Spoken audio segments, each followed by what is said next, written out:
tu na hian chon pui veng e ben azar chaklo han kan oma hemi kong hi chon pui lampang kal na khania tun haya thu thang hei in an kal sak an ti kha lai in pathum hi ania lai kong chakamin hawi domin ane tu te kom kan tung don ni hello kom ve meng chao in pa ming khatung mo kan pa hi lal lo mo ma nya lung lei kho chua kan ni nang ma lal kan choi a cham ber me ai ala ya hian chuan in ya an kal sak nu chau khanin chung ai lut thei to me lo mo o lu thei to lo chuan nau pang te post school an kal thei to lo wa o kal thei to lo an form ve leng ma kan lak chwa lo wang han mo an chol ri me angai ni me kan lu thei ma chu ani chuan ko boy ani le ei den vel hiang ting e in siam hei kan mi sha chan mo ni lem lo ho ya min ron khong aya min ron pele nol zela bu fai te lu te mi khong ai na hei kan donga kan lom phop mai tia in am ne re te in te re in am ta ba in an kal sang na sa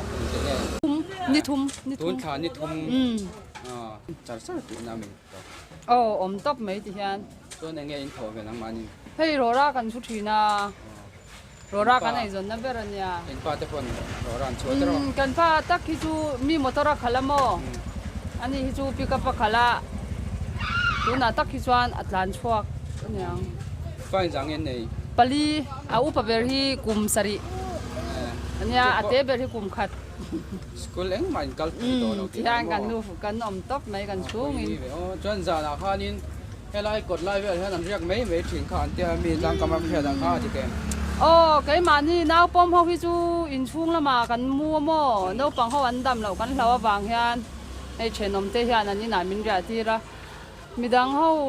upa lampang jok ma hi pon lama hian an ria ka ni jan po so kan u le ka pa so tai son ro ra bu ka so an ria ka mo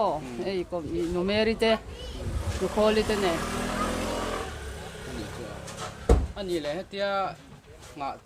top mai hi mi in te thei nga mala cha lo nga top mai hi ni mai pot te chok in thak ngot ti na mi